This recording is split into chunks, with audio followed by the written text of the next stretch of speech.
महादेव साळुंखे राहणार पारे. आपले आता जी घटना घडली बदलापूरमध्ये, अशा घटना महाराष्ट्रातील अनेक संस्थेमध्ये घडल्या जातात, त्या दाबल्या जातात.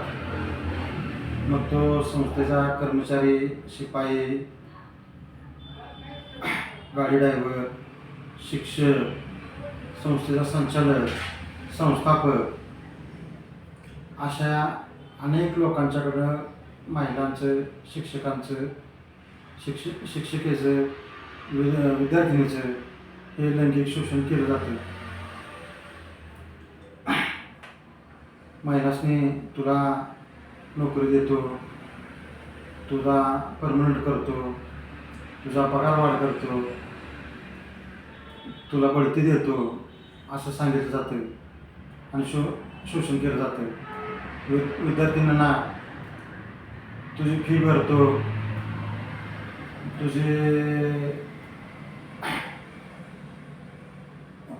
तुझी फी भरतो, तुझे डोनेशन भरतो, तुझं डोनेशन माफ करतो, अशा अनेक गोष्टी सांगून त्यांचं कॉलेज, शाळा, हायस्कूलमध्ये शिक्षण शोषण केलं जातं. तर त्यासाठी महाराष्ट्र शासनानं आणि मुख्यमंत्र्यांनी लक्ष घालून एक समिती स्थापन केली पाहिजे. त्या समितीमध्ये रिटायर्ड जजच्या मार्फत ती समिती स्थापन करून त्यामध्ये महिला व बालविकास मंत्रालयाचा सदस्य पाहिजे, शिक्षण मंत्रालयाचा सदस्य पाहिजे, महिला आयोगाचा, मानव आयोगाचा सदस्य पाहिजे.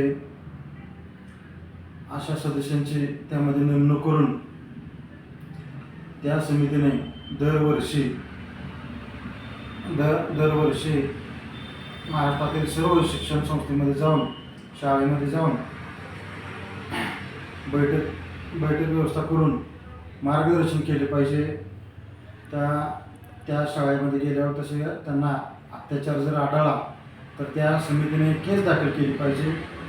तसा अहवाल महाराष्ट्र शासनाकडे सादर केला पाहिजे.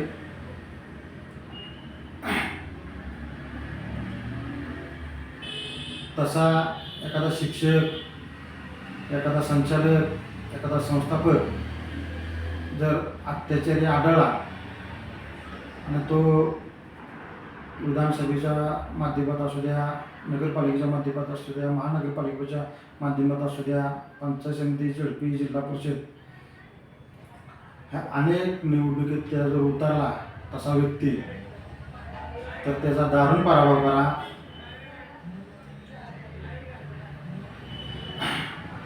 त्याला घरचा आयर दाखवा. त्याचा तो पराभव झाला पाहिजे. याच्यासाठी सर्व विद्यार्थिनींनी, शिक्षकांनी आणि सर्वसामान्य जनतेने हे लक्ष घातलं पाहिजे. आमच्या 286 खानापूर विधानसभा मतदारसंघात हे कदापि सहन केलं जाणार नाही.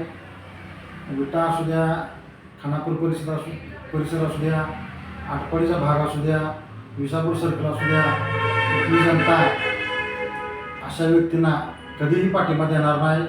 त्याचा निश्चितच पराभव करणार.